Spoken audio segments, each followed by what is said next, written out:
Habari ya saizi kipenzi? Nzuri, tunaambie. Safi tu, uko poa wewe? Mimi niko poa kabisa. Vipi na mtoto naye hajambo? Mtoto wa jambo, hata hivyo ameshalala tayari. Oh, safi sana. Vipi ameshakula saizi usiku au amelala bila kula? Jamani, hasa tayari pasipokula, ameshakula tayari.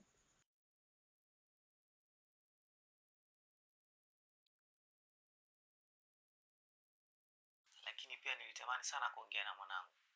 Kwa kuwa ameshalala. Nitapiga simu hata kesho nitaongea naye. Sawa, usijali, pia utaongea naye kesho. Basi itakuwa vizuri. Lakini pia nimwamisi wote wewe na mtoto wangu. Mlale salama. Haya, poa, usiku mwema. Haya na kwako pia. Haya.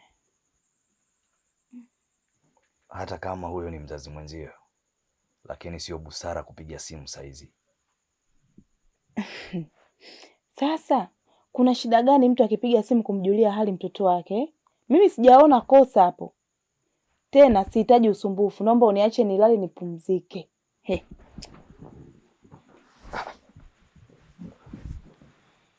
Na maana hiki ninachokizungumza mimi unaona ni kelele, si ndio?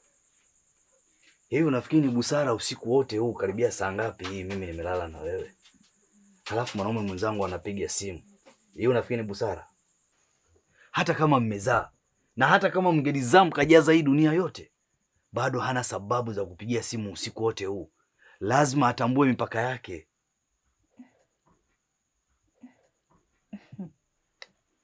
Sasa wewe, mipaka gani ambayo unaozungumzia hapa?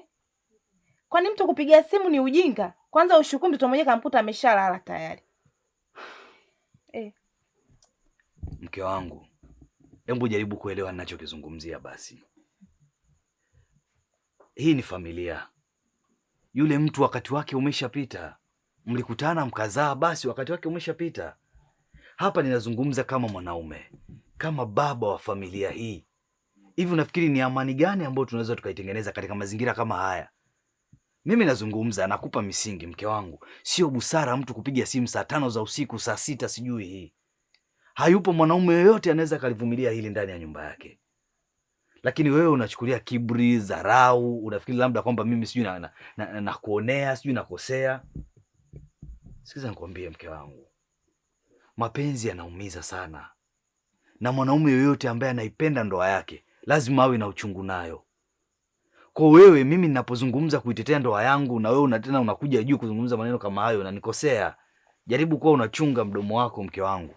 Kwa sababu kumbuka kwamba hii ni familia, hii ni ndoa. Na huyo bwana hahusiki na lolote katika hii familia. Mtoto mbona mimi namlea vizuri? Mtoto mimi huyu mtoto ni wa kwangu, ni wa kwako. Inatosha. Hasa kama yeye sijui ndio mzazi mwenzako ndio mpaka apige simu saa 5 za usiku. Watu wamelala. Maana yake nini sasa? Kama sio